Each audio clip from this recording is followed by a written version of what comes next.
Okay, let's get started. Hey everyone, thanks for joining. Show us your philodendrons. Okay, I got one big one here that's still rooting in water. This here is the red emerald philodendron. I'll just pull this off. Yeah, got it as a cutting from a friend. And I've just stuck it in this jar because I haven't had time to repot it yet. But I think I'll do that soon because now I managed to get a very large pot that I think this guy will climb very well onto. Okay, so yesterday I did a live where I did a lot of, I guess, houseplant touring. But today, since I figured out the question thing, I think I'll answer more of those questions. Yeah, because it's just a lot of them are really good, and I think we're going to cover a lot of interesting topics. And today we will visit one person. I think if you saw Lisa, Houseplant Guru, she joined. She's a good friend of mine, also a fellow author of 2 books. And Lisa has now chimed in saying, so her 2 books are called Houseplants, The Complete Guide, and then her second book was Grow in the Dark. So we're going to chat with her later today, but first I want to get to some questions. So I got a lot of questions, and a lot of them are very good. So let's just start with the first one. I think if you saw my Instagram post, you probably saw the first maybe 4 of them, so I'll probably just bring those up for now. So this person asks, bottom water or water from the top? Now, okay, I think before I even start answering these questions, you have to understand that for me, I look at all these things not as a whole bunch of rules to follow, but rather I try and get to the underlying principles, so that way I know what is the best course of action to take, right? So whenever I encounter this situation of whether to bottom water or top water, the reality is it doesn't really matter. It depends really much on the plant and whether when you pour water on top, if you potentially could get water droplets on the leaves, then that may not be such a good thing. So yesterday I talked to somebody who asked me about African violets. African violet leaves are the ones that have they're kind of very fuzzy, and they grow in a very tight rosette that sometimes covers the entire pot. So if you just pour water on top, you're very likely going to get water on the leaves. And water droplets on African violet leaves sometimes leave a brown welt on the plant. And because we like the aesthetic of a plant, that's not a good thing. But the thing is, with all other types of plants, they don't care how their soil becomes saturated. I mean, in real life, rain comes from the top and it actually splashes all over the plant, and then the plant's structure trickles the water down onto the soil so that the roots end up getting nicely saturated. So personally, because I don't have any African violets here, I just pour water on all my plants from the top. I usually take them over to the sink because I want to ensure that all of the soil is evenly moistened. That's really the goal of watering your plant, is you want to evenly moisten the entire volume of soil. And so the easiest way to do that is if you have drainage holes, and if you can take the plant to the sink so you can just continuously pour. If it's a bigger plant and you can't move it that easily, then you would, let's say if it's a plant inside a decorative pot, I would water it until it is fully saturated, wait, I don't know, 20-30 minutes, sometimes an hour or so. Then I would take out the inner plastic pot and then toss out the drainage water. So I mean, in response, the final response is the bottom or top water. It doesn't really matter how soil gets saturated.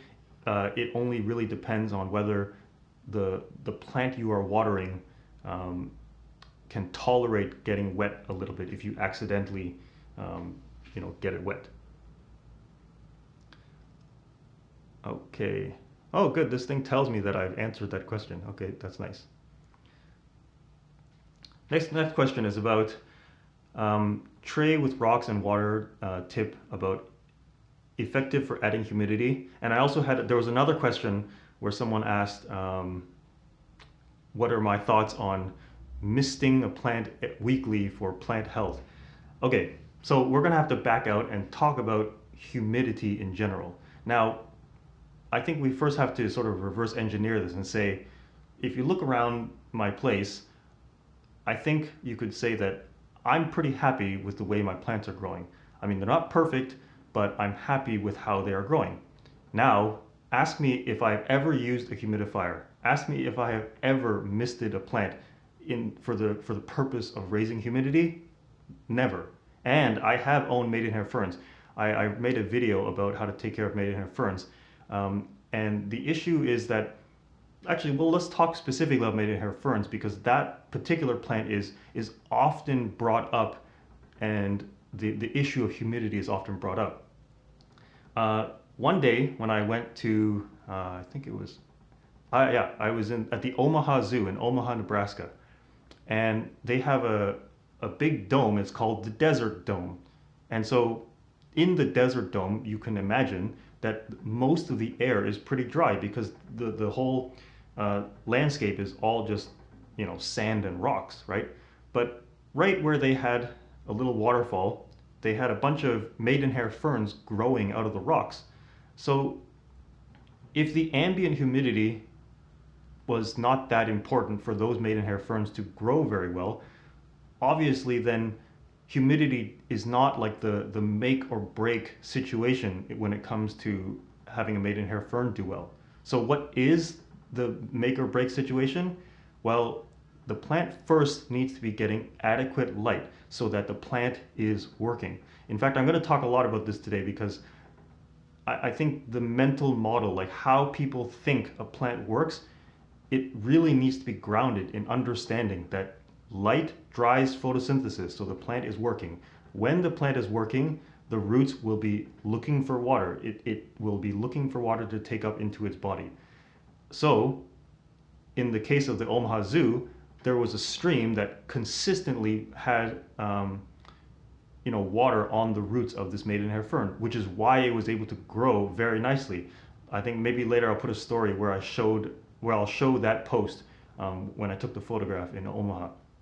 So if the point of keeping a maidenhair fern starts with good light, and then making sure that the soil moisture stays consistently moist.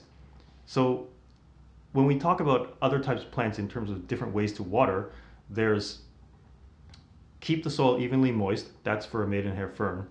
Then there's water when partially dry, that's most of your tropical foliage plants. And then the last one is water only when the soil is totally dry. All three of these apply to generally different types of plants, but for all three of them, they only work if the plant is working, i.e. if the plant is getting the best possible light that you can give it. So I know I went on this whole thing around, but the question sticker says, like, is the tray with rocks adding humidity really effective? I can say for myself, I've grown all my plants just fine, never having done any misting, never having done a tray of rocks, never having a humidifier. But what's really important is that I always have, I like to measure things. I always have a hygrometer and thermometer, and I realize this is showing a mirror image. So I will tell you that, in this plant room, the humidity is 43% at 23 degrees Celsius, but in Fahrenheit, that's 73 Fahrenheit. So I know we're getting into springtime, which is why the humidity is back up to, in the 40 to 50 range. But throughout the winter, the humidity in this room tends to be around 25%, and the temperature drops a little bit more because, we got big windows. I've noticed the temperature being around 20 degrees Celsius. I don't know what that is in Fahrenheit, sorry. So anyway, there are some plants that, the thing is, when we have plants, we often desire perfect leaves, and we want that perfection to last as long as possible. Does adding humidity help with that cause? Yes, it does. When I visited a friend in Vancouver, he's a guy who is really into the rare aeroids.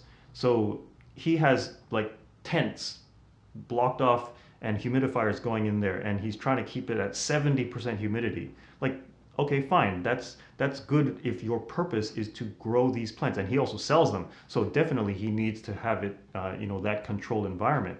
But I'm just growing my plants for the fun of it, and I talked about 3 ways to appreciate plants. There's A for aesthetics because they're beautiful plants.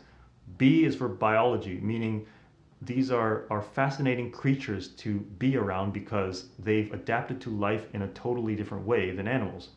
And C is companionship. You develop a real connection with your plants. So for me, I don't think that the connection or the companionship or even the biology appreciation is hindered in any way by having brown tips, yellow leaves, low humidity, high humidity, whatever. Like all of that is like, I consider that all to be very secondary. And I think the thing is, which is interesting, is that not many people have heard me say it. They've maybe read it in my Instagram, but they don't realize just how differently I think about plant care. Yes, on Instagram, you kind of have to show off that you have nice plants. I mean, that's just the unfortunate thing with how Instagram and social media in general works. But I mean, I hope that when you actually go home and you take care of your own plants, that hopefully you wouldn't be so influenced by the chasing of perfection and the desire to exert control. I'm going to bring up a different question that kind of stems from this other question about the humidity. It was a really good one, a really good one. Let me go. Aha, here. This question. I think let me go back to the person who said it, because this is a really good question. Sebastian. Thank you so much for this question. So the question is, if browning leaves, and you can include yellowing tips, browning leaves, browning tips, and yellowing leaves, if these are not an indicator of plant health, then how do you know if water and light is right? So the thing with this is, this comes back to, now we have to dig deeper into what is the philosophy, like what framework are you using to take care of plants? There was a day where I put a quote in a comment actually, and I said, people who engage with plant care as a means of exerting control and a means of chasing perfection, they will ultimately be disappointed. But if you engage with plant care as a way to understand how nature works and see the cycles of nature, then you will be fulfilled and rewarded. And so this question is saying, well, it's talking about how when people write about plant care, I know it's not their intention, but it's often implied that here's a piece of decor and here's how you maintain it. And if anything visually detracts from the decor, i.e. it looking nice, then therefore something must be wrong. And that to me is a philosophy that will cause people to ultimately lose interest in plants. Because just think about like the history lesson. The history lesson is houseplants were really popular in the 50s and 60s, but they were really just sold as decor.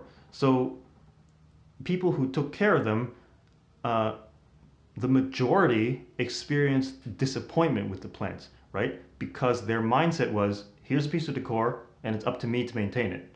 So if that's the case, and for more people than not, those plants ended up looking not so nice anymore, they would consider that either their own fault, or they would just say, well, I'm not good at this, and then they would just lose interest. And that's exactly what happened in the 1990s. Like once the interior design trends decided that it was not popular to have plants anymore, well then the whole industry of houseplants just kind of went crashing down. But there were obviously still people who took care of plants in in the time when it was like kind of like you could say not that cool. And it's because, at least from my characterization, it's those people, they understood that yes, plants are aesthetically pleasing. This is back to the ABC of plant appreciation. You Those people understood that plants can be appreciated for their aesthetics, but they also understood that plants can be appreciated for their unique biology. And lastly, their plants provided them a kind of companionship. Just the same way as having a dog is about having companionship, right? I often say, like, people who have dogs, they don't get a dog just so that they can show it off at a dog show. They get the dog because it provides them a companionship. So they don't care if the dog, I don't know, loses some fur, or I don't know what the equivalent would be for a dog. But the thing is, back to the plant thing, is you need to take a broader approach or a broader philosophy to looking at why you have the plant. If the plant is just a piece of decor, then yellowing leaves and brown tips will therefore just be, you know, they'll look like problems, and you're going to go and chase ways to fix it, right? But I believe that's not the way that plants work. Oh, hey, Wilkie, from Hong Kong. It's an old friend. So anyway, the point is, if you take a broader mindset to taking care of plants, where you understand your environmental conditions, you try your best with care, and then you let nature take its course. When you have all three of these, now you are going to be less prone to just blaming yourself. You're not going to be trapped in a cycle of self-blame. You're going to acknowledge that, you know, if you have the size of windows that you have, right? So you're going to accept, okay, if my window faces north, for example, I probably won't do well with cacti, so I probably shouldn't buy them. You probably also shouldn't get a fiddle leaf fig if your window is only this big, right? It'll be more of a understanding and acceptance that plants are creatures of their environment. So you therefore don't just buy whatever plants you want and think it's just up to me, like following some kind of recipe for perfection. You should look at plant care guidance as just guidelines for how to live with the plant, as opposed to being recipes for perfection. If you look at plant care as recipes for perfection, you will ultimately be disappointed. If you look at them as just guidelines, but still accepting that there is let nature take its course, then you'll be able to, you know, not blame yourself so much when things happen. Now, I'm not saying that you just let things happen and do nothing. The middle part of the philosophy is try your best. Like, you still have to try your best with the care. And of course, acknowledging then, you know, at what point are you trying too hard, right? Like, if I talk about, light drives photosynthesis, yeah, some of you, if it's feasible, you can just get a whole bunch of grow lights. I mean, I have quite a number of grow lights, but for other people, maybe that's not within what's feasible for them. So it's about understanding how much are you willing to go to the extent of controlling your situation, and how much are you willing to just let it be, right? So I guess what I'm saying is, plant life is a lot more complex, but the way that people portray it is often just too simplistic, right? So if we allow plants to be treated like they are living things, allowed to go through ups and downs, and allowed to, you have to allow yourself to face the reality that your environment might not be suitable for X type of plant, then you're going to have a far more rewarding plant care experience. Like, my whole deal here is that I want people to enjoy the process of having houseplants. I always look towards outdoor gardening. Outdoor gardeners are very good at talking about how they love the process of gardening, and it's not always the results that they're after, it's the process that they love. And the fact that they also act within the confines of nature, they understand that they are basically at the mercy of nature. Well, indoors, you still have the you still have the confines of nature, but it's just harder to understand what those are. Okay, sorry, I'm really into these questions because they really dig deep into like all the different mindsets. I think we often forget that there's all different types of people who are engaging with plant care, and that maybe all the sort of shady bits or the tendencies are starting to come out when we talk about plant care, and yet for plant care, it's often viewed as there's a right way and a wrong way, and I really don't believe that that's the case. I think that you need to be more objective with understanding your environmental conditions, such as understanding using a light meter, but otherwise also acknowledging that you have limited time and limited control over a living thing, and that maybe you shouldn't even think that there is a such thing as control over a living thing.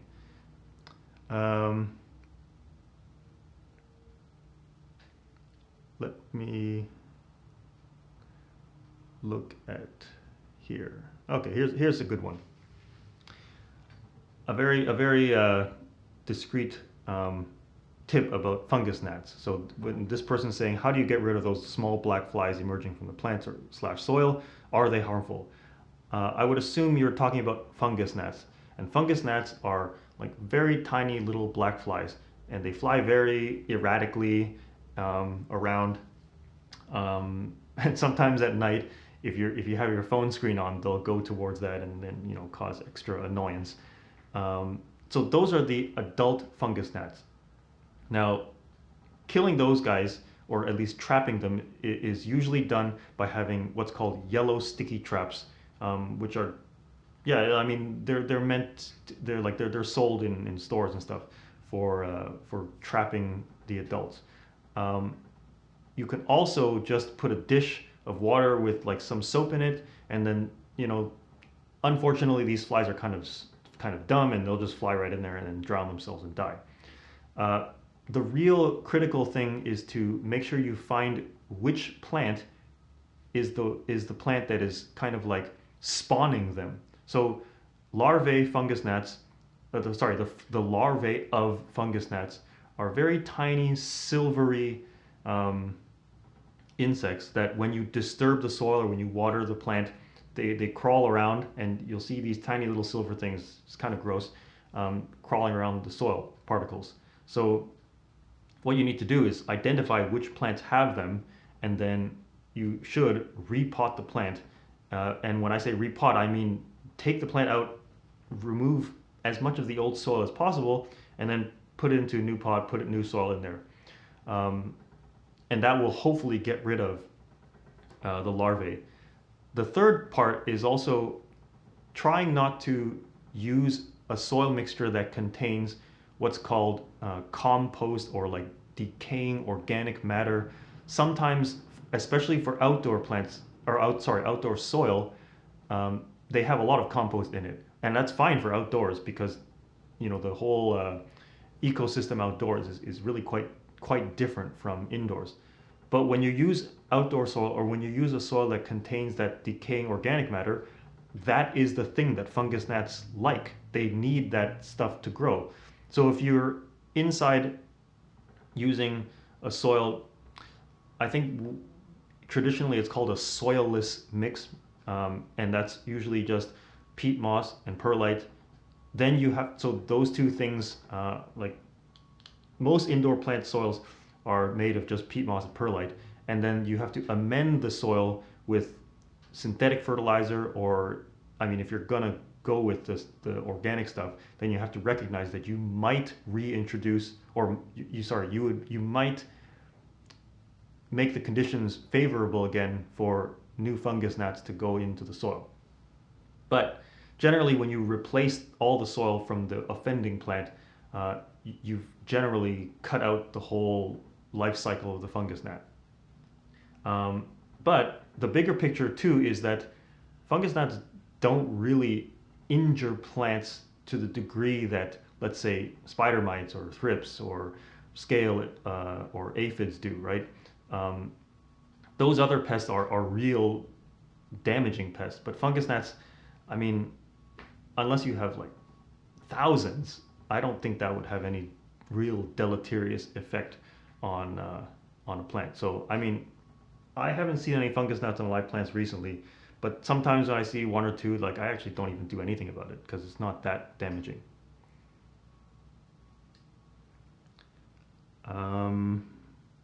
There was this was a good question. Earlier, anyway, this next question. Can you talk about mold appearing on soil? I've heard it's okay, that it's organic, or bad overwatering. Okay, haha. So this I can answer coming back to the principles of understanding like what is going on, like just physically, right? So mold spores are all around the air, everywhere in the air. The spores are in the air, but they won't sprout unless the conditions are favorable. And one of the conditions of, I think this type of mold you're talking about is like a sort of very faint, fuzzy white type of mold, looks like almost little hairs. That type of mold spawns well on moist soil that where the airflow is also very minimal. So if the air is very stale and very still, and the soil is very moist and probably that way for, let's say, a couple days, and the other condition is the fact that the mold spores have to be in numerous enough to actually, I guess, spawn on that soil, then that's when the mold appears. So just to say that, and I think for me, if ever I see that happen, then I usually just scoop it out and toss it away. So I mean, I wouldn't call it okay for organic, but now I also wouldn't call it bad, therefore as a sign of overwatering, because the plant doesn't live or die based only on your habits of watering.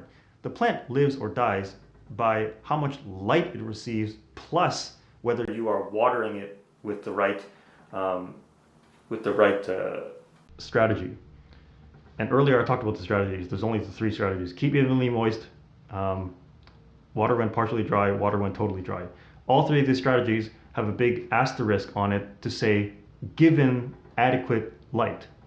So if you see the mold spores appearing on your soil, if the problem was overwatering, I would say the problem was probably under lighting. If your soil is remaining moist long enough for mold to develop, the solution would not therefore to be just water less. No, put the plant where it'll work so that the whole system will go, and the light would drive the photosynthesis, so the plant roots will suck up the water from the soil so that it becomes dry at an appropriate time. And every time I think about plants, I'm always thinking about how they are like a little sugar factory that is driven by light. So when I look at a picture of a plant sitting in a dark corner, I'm always like, well, that's not going to last very long, or they just put the plant there. Because thinking about it as a system is how I'm able to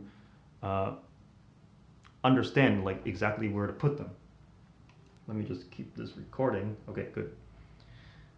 Anyway, so if you see mold appearing on your soil, then I would say just scoop it out and toss it. But also ask yourself, is your plant getting the right light before you just think about whether to correct some sort of watering strategy? Think about the light first, and then the watering will work. Can I start a Monstera cutting in water? So with propagating a Monstera, so yes, it also depends on if you took the right section of the Monstera to put it in water and get it to root. So whenever you have a plant, okay, here.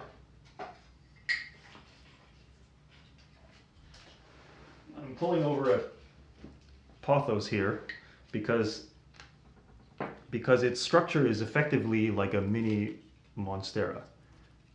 So you have the leaf, the petiole. The petiole is the stalk that attaches directly to the leaf, and that petiole is attached to this main vine, which is technically called a stem.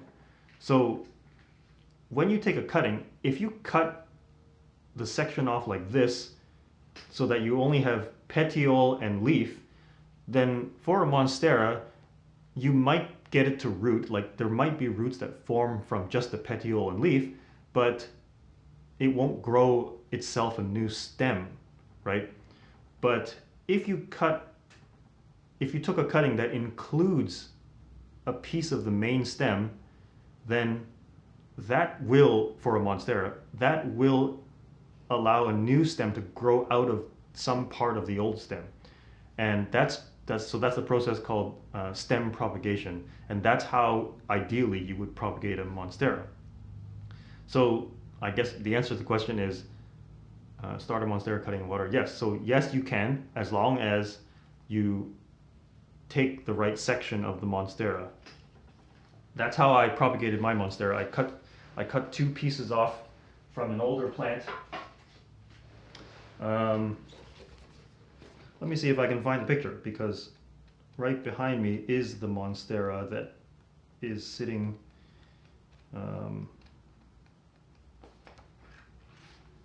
so like here, this Monstera, I took two of the biggest vines off of this one. I cut them off, and then now it's right here behind me.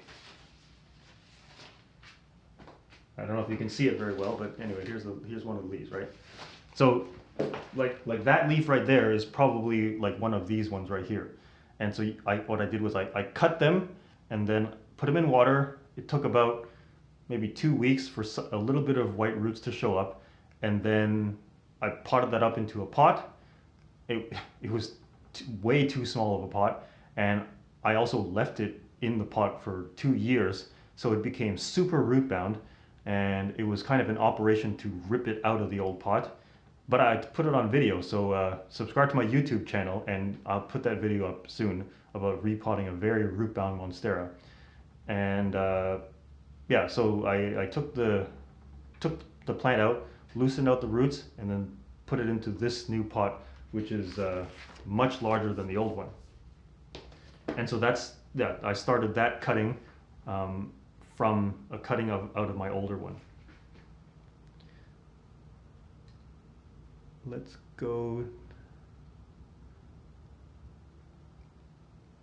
This is a good question only because, here, how do I get my cat to stop eating my plants?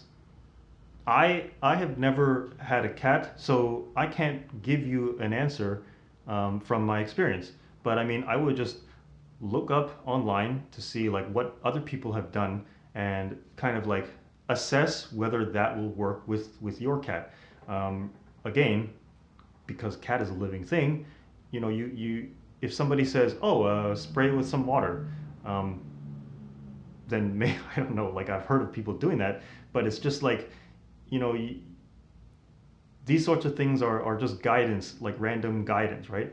And I think a lot of what I do with plants comes from having observed how they grow and making like detailed notes about, you know, this causes that, or like I try not to do too much of the causation sort of thinking.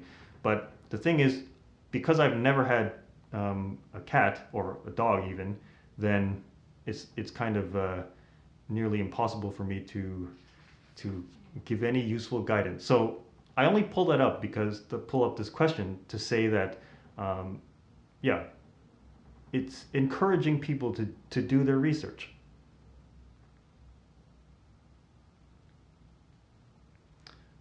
Okay.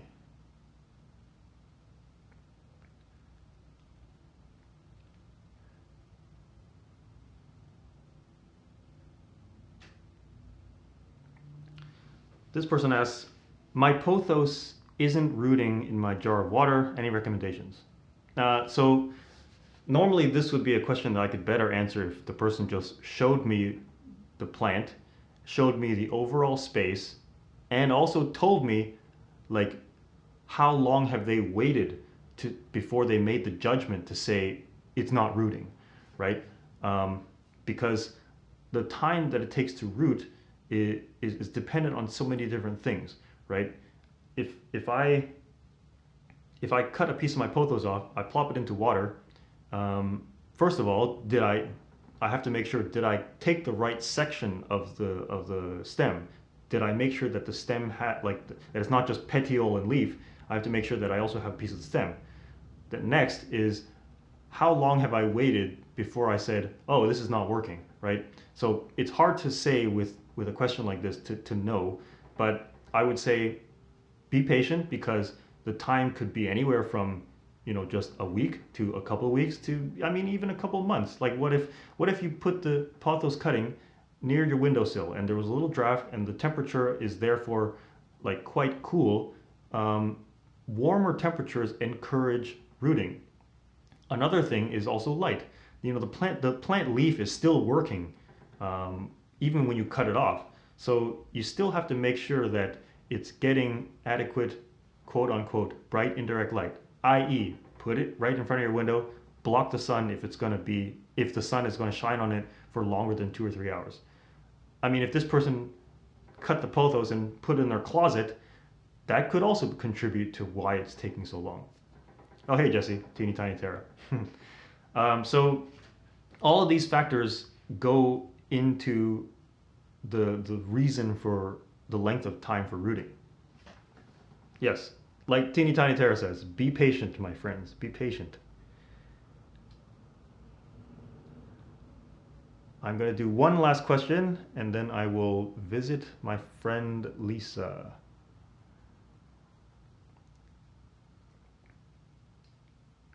Oh, actually, this was the one that is providing humidity necessary. This is the question that I had dealt with earlier about the maidenhair fern.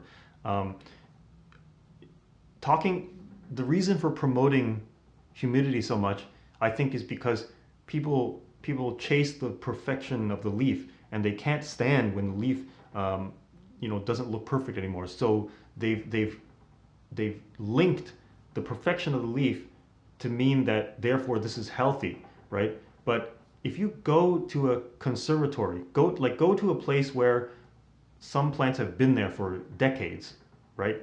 I mean, unfortunately, we're kind of in lockdown, so we can't go to a place like, I haven't visited Allen Gardens in Toronto for a very long time, but next time we can go to a conservatory, go and look very closely at those plants, and you will see there are brown tips on all of their older leaves. And if there are no yellowed leaves, it's because the gardeners have gone through and picked them all up. So that's really like the reason why I think chasing the perfection is a very bad path to go down, because you're gonna go like chasing your tail. You're gonna think, oh, I'm doing something wrong. I must not be doing this right, or my environment is just not good enough. I have to get more humidity, and you're gonna go crazy thinking that the only goal of owning a plant is so that it has perfect leaves, and it is not. It's just it's a never-ending cycle that I am constantly battling.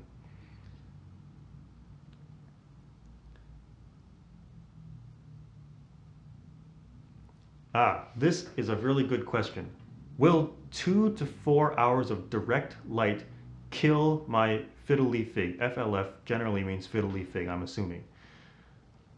This is again about the mentality that light is only about direct sun. Like, if you put a plant in front of a window, how does it get light? It gets light because the sky is radiating and diffusing the sun's light all around.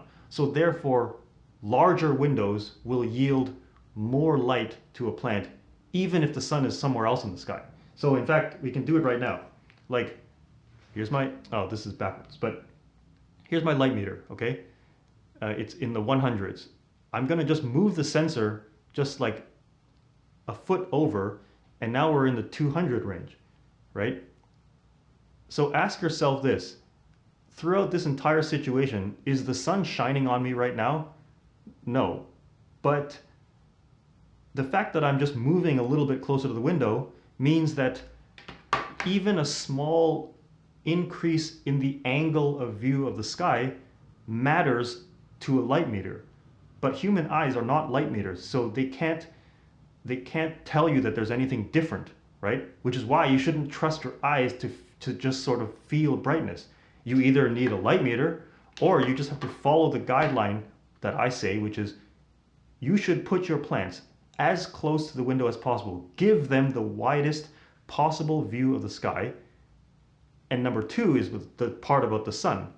If the sun will come into the line of sight of your plant for longer than, I can even use this one, 2 to 4 hours. If it's going to be longer than that, then you should block it with a white sheer curtain. So the thing is, a fiddle leaf fig, when it's grown in a commercial nursery, it is grown with, like if I was to stand in the nursery and point this straight up in a nursery where a fiddle leaf fig is grown, the number will be anywhere between 2,000 to 5,000 foot candles. Now, the only way that I'll get that, actually no, there's no way you can get that indoors, because the indoors is like a cave, because you have opaque ceilings, you have opaque walls, and you just have one opening, hopefully maybe two openings for your windows. So the idea that we call the indoors, oh, it's like a dark forest. It's not like a dark forest. The forest has leaves. Leaves are not opaque. Sun and sky shine through the whole canopy, whereas a cave is opaque, I guess, rock, and that is closer to what our indoor environment is. So when you bring a plant and put it far from the window, and I said put the plant where it has the widest possible view, I'm not saying just give it some view, I'm saying make it as wide as possible. It's because of this. It's because I'm moving even just a few inches closer, but look at how much the light changes. So anyway, the point is, will 2 to 4 hours of direct light kill your fiddle leaf fig? No, if you are able to pay attention to the watering, because remember, the more light a plant receives, the faster it is working, and therefore the faster it uses up water. So if your fiddle leaf, if your fiddle leaf fig is in, let's say, a small pot, and that small pot runs out of water within, I don't know, let's say 3 days. If for you, you can't, like if for you, you're not in the habit of checking up on the soil, every couple days, then yes, those hours of sun could kill the plant, because the plant will wilt, and then the next day, if you still don't water it, it goes through another 2 to 4 hours of sun, then that will probably cause like a permanent wilt. Whereas, let's pretend in a nursery is not just clear and transparent to the sky. The nursery has a big white sheet, sometimes it's even a black sheet called a shade cloth. It's all over the plant. So it's like saying the contrast between the nursery has a very consistent high level of light, but indoors with a transparent window, you kind of have like a very low level of light, and then all of a sudden when the sun comes into view, it's like way up here. So the contrast is less in a nursery, which allows them to be more consistent with their watering, and the buffer time between critical wilting and just, water me now, the time is a lot shorter indoors when you have sun shining on a plant.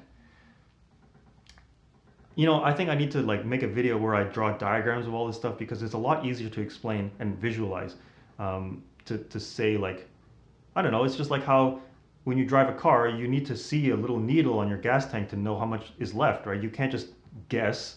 And so but unfortunately with plants, we tend to be just guessing. Okay, I've talked a lot here. Let me see if house plant. No, wait. Hello. I just see a black screen. Hello.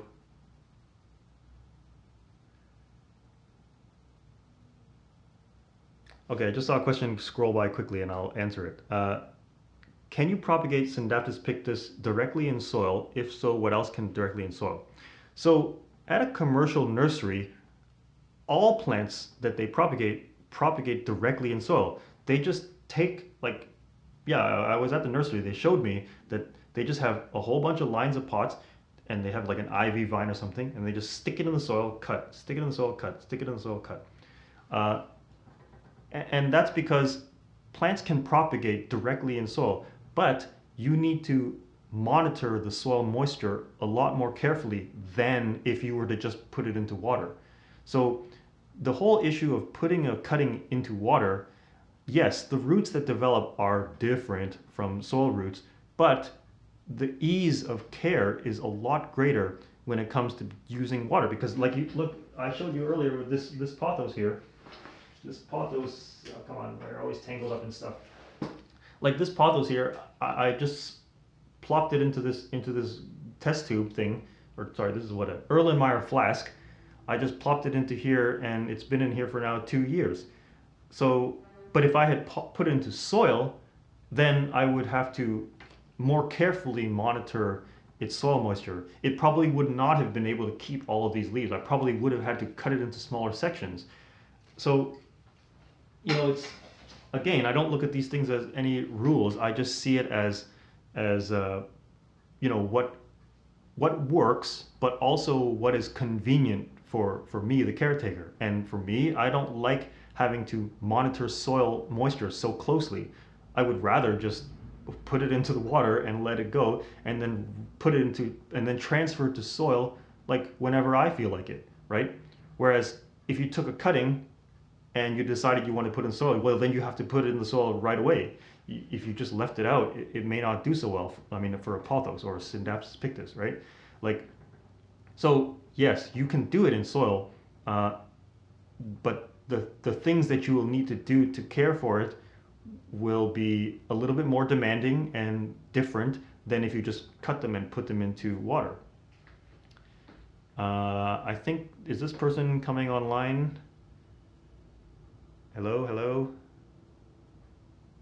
Do I provide fertilizer ever? Of course I do. So let's go back to the whole pot system, or the plant system, right? The plant is a little sugar factory that takes light and makes carbohydrates. Now those carbohydrates are then used by the plant to grow and to make more of itself, right? To basically make more leaves, make more stem, all that stuff. The components of leaves and stems and chloroplasts and all these good stuff in the cells, they require nitrogen, phosphorus, potassium, and all the other sort of other nutrients, right? So normally, or not normally, I would say soil contains those nutrients in small amounts. If you look at a bag of soil and look at the back, it will say, you know, fertilize. Okay, they'll say it feeds the plant. They'll say it feeds the plant for 2 or 3 months or something like that. What they're saying is, after 2 or 3 months of, you know, plant growing, you watering, flushing out stuff from the soil sometimes, then after those 2 or 3 months, there'll be nothing left in the soil in terms of NPK and all the nutrients. So therefore, you do need to add fertilizer. And so for me, what I do is, whenever I see my plants actively pushing out new growth, then I'll say, okay, then I'll add some fertilizer grains into my water, and then I pour the water in, and that's effectively giving the plant the fertilizer. So yeah, I've never said that you don't need fertilizer. Hello? Hello?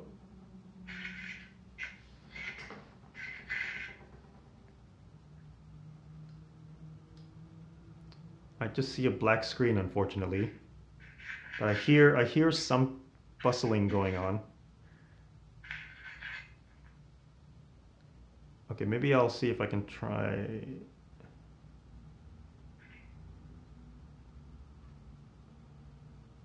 Okay, let's go back to, I have Okay, here we go, Lisa.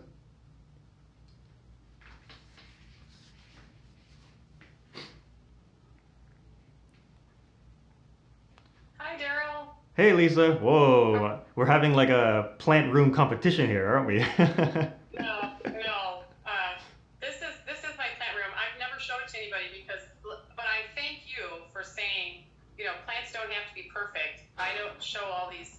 I have a lot of plants, but I don't show them all the time because I've had a lot of them for so long that yeah, they're not perfect. Hmm. By far not perfect. But I have all my Sansevierias on my table. Well, not all of them. A lot of them here. If you want to talk Sansevierias or whatever you want to Sure, talk about. sure. So I mean, like the live stream only goes for an hour, and so I think there's only about 5 more minutes left. However, we can just hop on right after again if we want to. I mean, yeah, let's do that. So yeah, why don't we start taking a look at your Sansevieria? Actually, before we do that, why don't you introduce yourself? Oh, hi. I'm Lisa, the houseplant guru. The And houseplant, yes. I've been taking care of plants for, oh gosh. I have one in here that I've been struggling with mealybug. I'm not going to show it to you. It's so bad. I have plants from like before you were alive in the 80s. So I have a pile of, I I was took a alive in pile the of them in a 80s. 2-inch pot. Okay, good. 84? So, yeah. Anyway, so yeah, I have a lot of plants, and I have a lot of old plants and a lot of plants that don't look very perfect anymore, but I love them. So, Hmm. Because yeah, and it's I always and I important to thank you have for telling me I ever plants with character, right? go ahead. They are plants with character, and some of them are leaning and they've gone the wrong way. And I have a plethora of plants. I have a lot of plants, like too many. So not any of them are taken care of as well as they should be. But I'm trying to be better about that. Hmm. I've had a lot of time right now, so this has been good. Yeah, I think we all have a lot of time to really look at our plants and actually just enjoy their presence, right?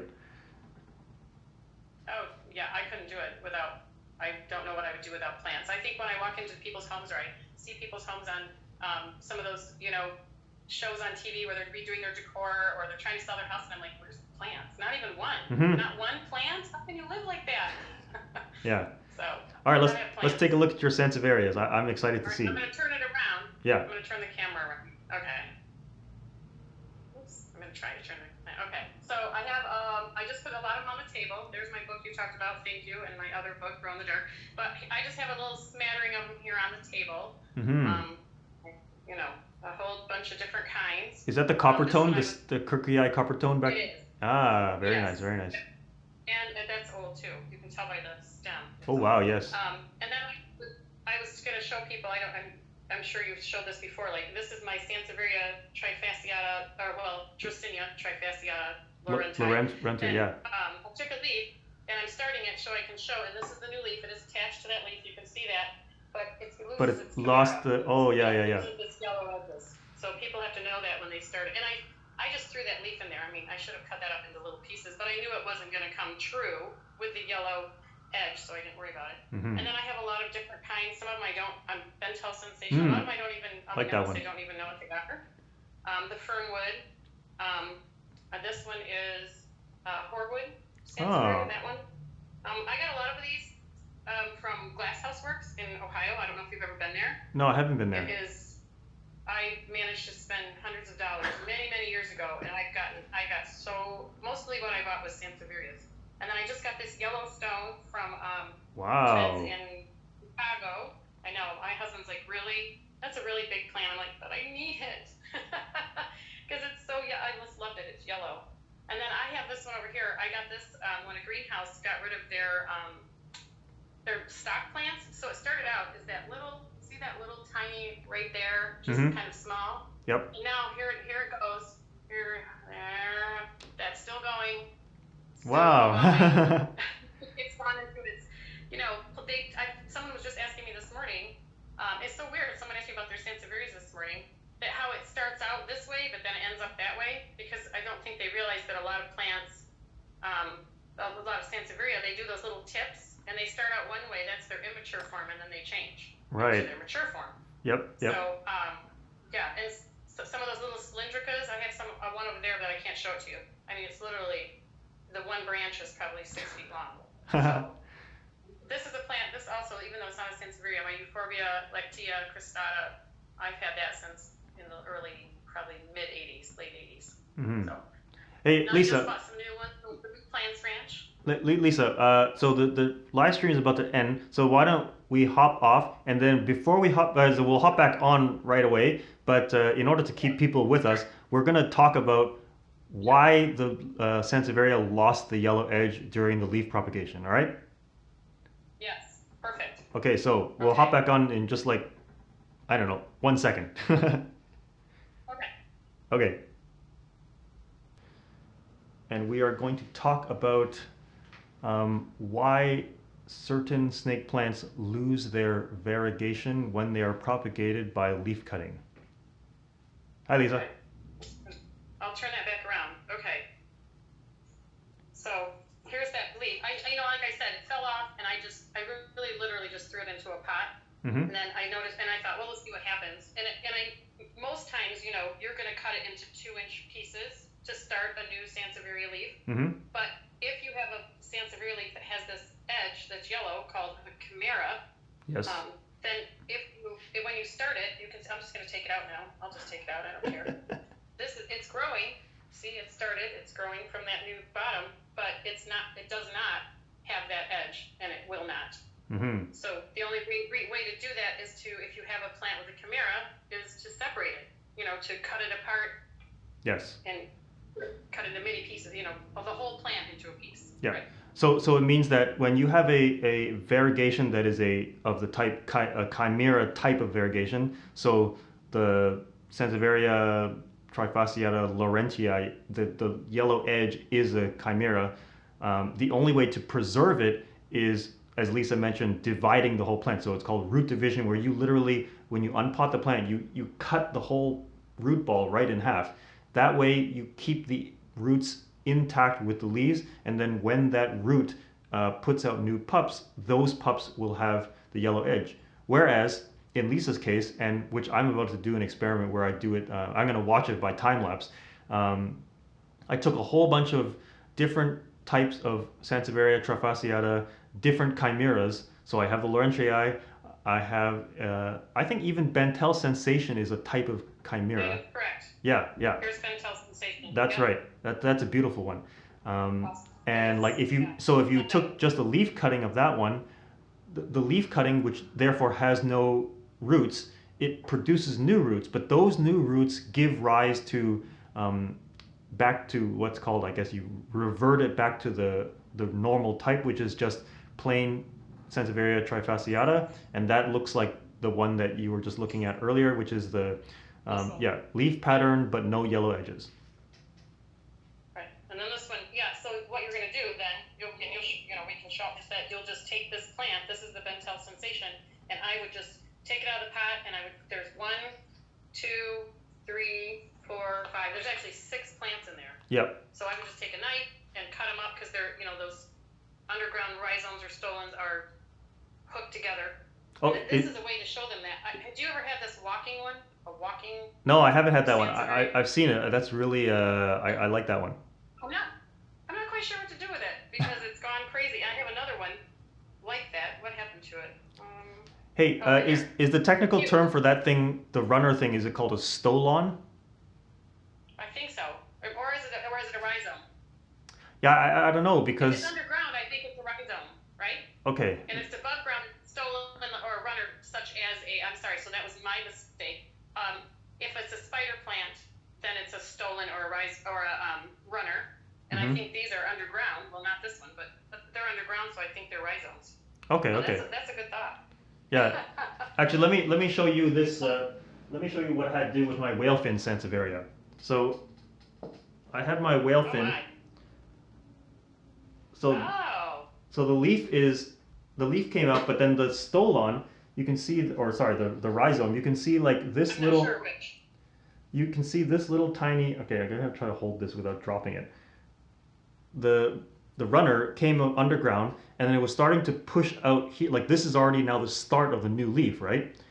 So instead of trying to plant this straight up and hope that this leaf, kind of bends around and comes back up, I said, oh, why don't I just bury the roots sideways and support the leaf sideways, but then let this guy grow upwards in a new pot. That's interesting. So then what will you do with this sideways leaf? Well, I just leave it like this because it's supported under a plant stand. Oh, I mean, even after that one grows, you're going to let it keep growing that way. That's very cool. Yeah, so eventually what I want to have is like a 90-degree leaf, one leaf like this and one leaf like this. That's very cool. I wouldn't have thought of that. Well, what I did was I unpotted my old whale fin, and there was three leaves, and then the one leaf that you like the stolon the runner that you saw was already starting to push the entire plant out of its pot. Yeah, I'm sure you've seen that too with your snake plants, right? They can break terracotta pots open, right? Right. Oh, definitely. Yeah. So yeah, someone just said a stolon is a horizontal above ground creeping stem. Right. So that's like a spider plant as a stolon. So they're rhizomes. Okay. But yes, I've had them break a pot, and I tell people, you know how many people tell us that they think snake plants or Sansevierias, or now as we know are called Dracaenias. Mm-hmm. I still cannot call it a Dracaenia. I don't know about you. That's just beyond me. I won't. And always will be. I don't get it. So they have them. You see them in dark corners, and I tell people they will tolerate and survive for a while in that low light situation, but eventually they're going to start. They're slowly declining. You're just not seeing it, and then they start flopping, and they look horrible. And then if you let them get too wet and they get mushy, this is not a smell that anybody wants to talk about at all. But if you put them in high light, which I'm out in the sunroom, so they are in the west side, but they're getting sun from above too. But I do have those shade cloths you were talking about. I have shade cloths that are built in. Mm-hmm. Most of them have fallen down. It's not very attractive, but that they will bust a pot because they will grow so prolifically. Yep. So they really would prefer to have, as you say, which I appreciate, they would like to see as much sun as they can see. Yeah. How much sun are they seeing? They want to see a lot of sun. It's the issue with like quite often, because as humans we look at things in very short time span, right? So if you put a snake plant in a dark corner, of course for the next whole month even, it probably will just stay there still, right? But internally, I always call it like, don't look at a plant as thriving in low light. I look at it as just starving very slowly and less noticeably than other plants. Yeah. Correct. Yes. I mean, they use it. I guess the perception that people get. I worked at a plant care company, so I went into buildings and took care of plants and offices. And that's always the plant that was the go-to plant was the Sansevieria in a dark corner. And they would be falling over, and we'd have to try to prop them up. And I'm like, why can't we find something else? Now we have that fabulous ZZ plant that does quite well. But even if they looked good in that dark corner, it gave the people that idea that it's going to live in that dark corner. Yes. They don't realize that we're swapping them out every couple months. Like, oh, time for a new one. When it starts looking bad, then we're going to put a new one in. And the same for all those shows on TVigs in a dark corner across the room from any window, and it's like, yeah, it looks good right now for the film, but I'd like to see that plant in about a month or 2 months, and then we'll see what's really going on. I think it's almost as though, like, because the interior space is dominated by ideas of decor, then instead I try and treat the indoors like it's an indoor garden. So I'm only going to put things that will grow well in that spot. And if there's a spot that I measure, never any higher than say 50-foot candles, then I just won't put a plant there. Like just I won't do it, right? So anyway. And no faux plants for me. Sorry, I'm not a faux plant girl, but if that works for you, that's fine. Yeah, it's just, I mean, I know that's a big hot trend right now is faux plants, but I'm like, come on. Actually, you know what? Both of us saw the trend of faux plants come in from the 80s, right? Silk flowers, silk stuff. And then for me, okay, yes, I admit, I was a kid when I was growing up, and I saw fake plants, and I look at them like, why? I don't understand. What the really bad part, the sad part now is, or now I don't know if I say sad, but the bad part is they're making it look so real that sometimes I'm like, do a double take, but I'm like, but you know how we can tell? And I've told my kids this, my husband, do you see any yellow on that leaf, on that plant? As you say, plants are, I would tell everybody, we're all decomposing. Yes. Some of us faster than others. My hair is quickly decomposing in this quarantine, but that's okay.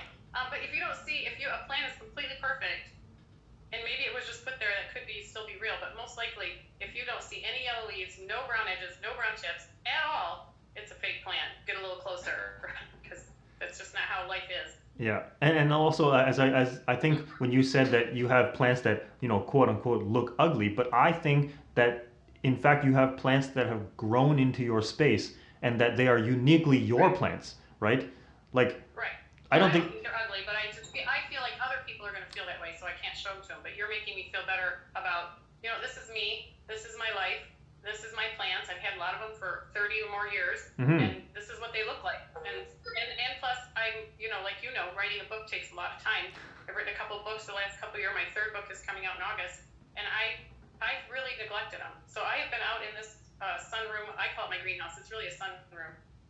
Probably 3 or 4 days, or almost a whole week since the quarantine. I'm like, I'm just going to start making this look better and really get some attention back to my plants. actually I also want to actually bring up a little topic because you said it about you know, you don't think they're ugly, but you were afraid that other people might think that they're ugly. And Yes. maybe would you also have been afraid that people would attribute that look to somehow like assessing your level of care?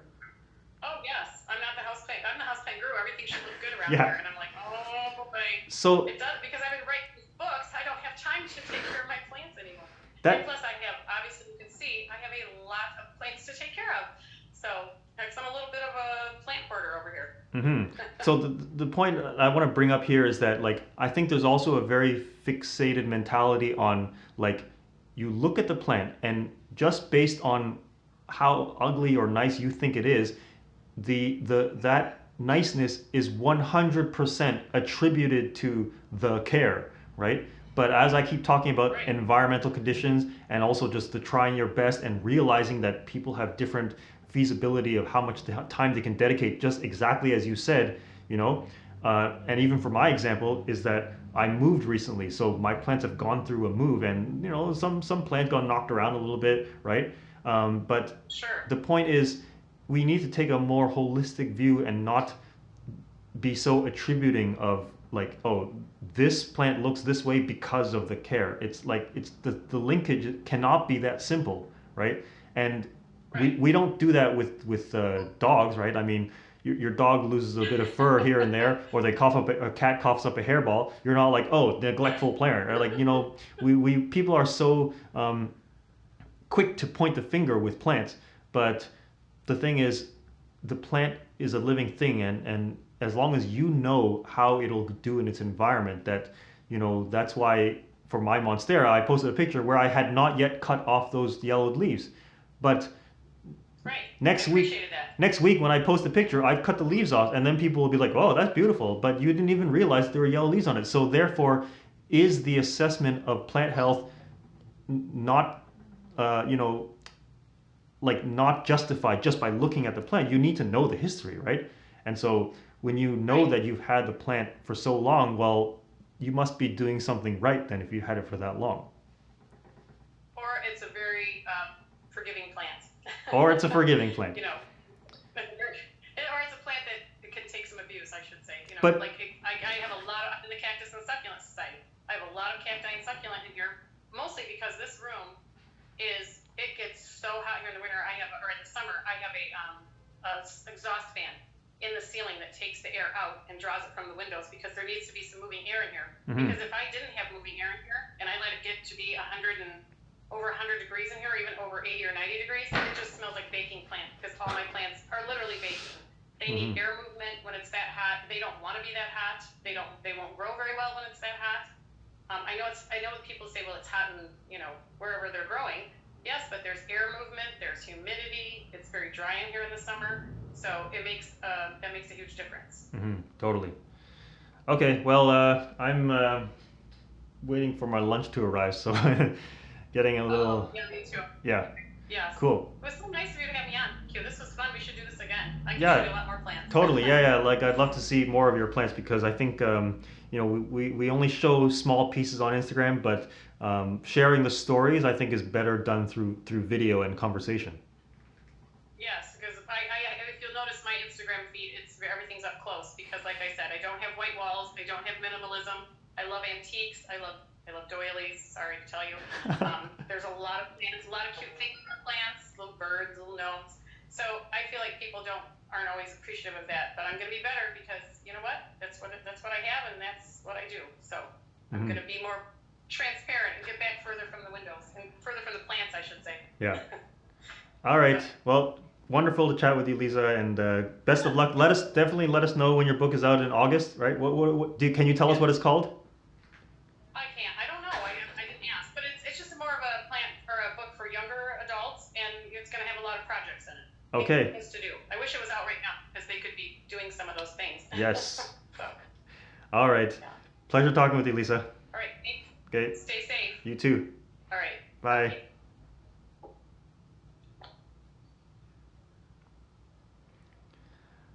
Okay, that was good.